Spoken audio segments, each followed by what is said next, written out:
మిత్రులారా, టీవీలలో చూస్తూ ఉంటే కొన్ని విషయాలు ఎవరికి వారు యూట్యూబ్లలో తమ్ముళ్ళు పెట్టుకొని ఇష్టం వచ్చినట్టు పెట్టుకుంటారు. నేను మాట్లాడేది ఎవరి గురించి అంటే బిగ్ బాస్ షోలో పనిచేసినటువంటి, దాంట్లో యాక్టింగ్ చేసిన, దాంట్లోకి వెళ్ళినటువంటి విన్నర్ అయినటువంటి పల్లవి ప్రశాంత్ గురించి. అసలు ఒక సామాన్యుడు రైతు బిడ్డ, సరే రైతు కూలి పని చేసుకుంటాడు, తన పని తను చూసుకుంటాడు. అదృష్టం కొద్దీ బిగ్ బాస్ షోలోకి వెళ్ళిండు, తన పని నేను చేసిండు. వాళ్ళు ఇచ్చినటువంటి టాస్కులు పూర్తి చేసుకున్నాడు, విన్ అయ్యాడు, ఓకే, బయటకు వస్తాడు. దీంట్లో ఇప్పుడు అభిమానం అనేది ఉంటుంది. ఒక మనిషి ఒక స్థాయికి ఎదిగిన తర్వాత అభిమానం అనేది సాధారణంగా ఉంటుంది. ఇప్పుడు ఇతని పేరు చెప్పుకొని, ఇతని అభిమానాన్ని చెప్పుకొని, వాళ్ళు చేసినటువంటి పనులకు, ఎవరో ఒకరు చేసినటువంటి పనులకు, తప్పుడు పనులకు ఇతన్ని తీసుకుపోయి లోపలేసారు కదా. ఇప్పుడు వాళ్ళు ఎవ్వరు, ఏం కథ, ఏదైనా పబ్లిక్ డ్యామేజ్ ఏది జరిగినా, పబ్లిక్ ప్రాపర్టీని ఎవరు డ్యామేజ్ చేసినా వాళ్ళని కఠినంగా శిక్షించాలి. కాదు అని అనట్లేదు. ఎందుకంటే ఒక పౌరులుగా మనం పబ్లిక్ ప్రాపర్టీని కాపాడుకున్న బాధ్యత మనది.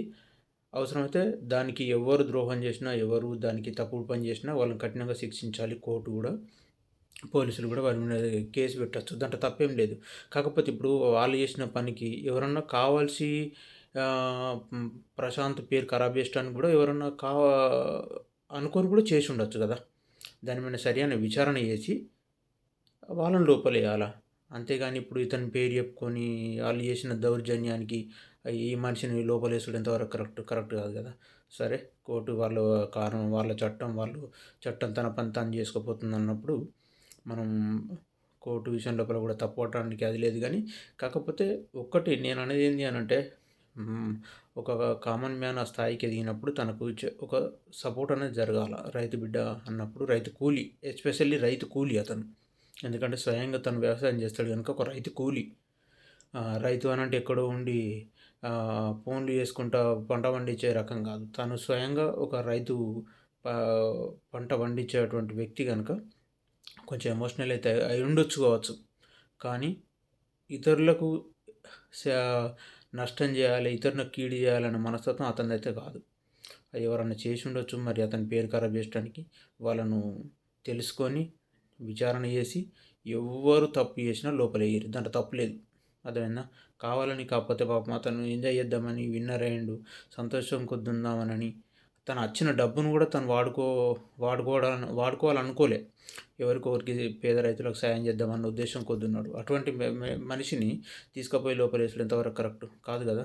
కనుక దయచేసి ఎవరన్నా తంబునేల్ అతని విషయం లోపల చెడుగా పెడితే అది కరెక్ట్ కాదు. ఒకసారి మీరు ఆత్మ పరిశీలన చేసుకోరి. అర్థమైందా. ఒక మనిషి మీద అభండాలు మోపే ముందు నిజాలు ఏంటి, అబద్ధాలు ఏంటి తెలుసుకొని అది చేయాలి. మానసికంగా ఎవరిని బాధ పెట్టద్దు, తప్పు కదా. నిజంగా అతను తప్పై చేయలేదు కదా. అభిమానం మనది ఉంటుంది, కొంచెం సంతోషం అనేది ఉంటుంది. ఎందుకంటే తను గెలిచిండు కనుక. అంత మాత్రాన తను అభిమానులకి ఎక్కడ చెప్పలేదు కదా. ఎక్కడ పడితే అక్కడ ప్రొటెస్ట్ చేయరి, బస్సులు వాళ్ళ అద్దాలు వాళ్ళ గుట్టూరు, కార్ల అద్దాలు వాళ్ళ గుట్టూరు అని ప్రశాంత్ అయితే ఎక్కడ చెప్పలేదు కదా. కనుక మిత్రులారా, యూట్యూబ్లో తమ్ముళ్ళు పెట్టేవాళ్ళు కొంచెం ఆలోచించి అతన్ని మానసికంగా ఇబ్బంది పెట్టకూడదు. అర్థమైందా. ఒక సామాన్యుడు ఆ స్థాయికి ఎదిగిందంటే అందరూ అతనికి కొంచెం మర్యాద ఇవ్వాలా. ప్లస్ ఇంకొకటి ఏంటి అని అంటే, తను ఒక నిజాయితీపరుడు. అర్థమైందా. అంతమంది లాయర్లు కూడా తనకు సపోర్ట్ చేస్తారు అని అంటే, నిజంగా అన్యాయం చేసేటోళ్ళకి ఎవరన్నా అంతమంది సపోర్ట్ చేస్తారా? చేయరు కదా.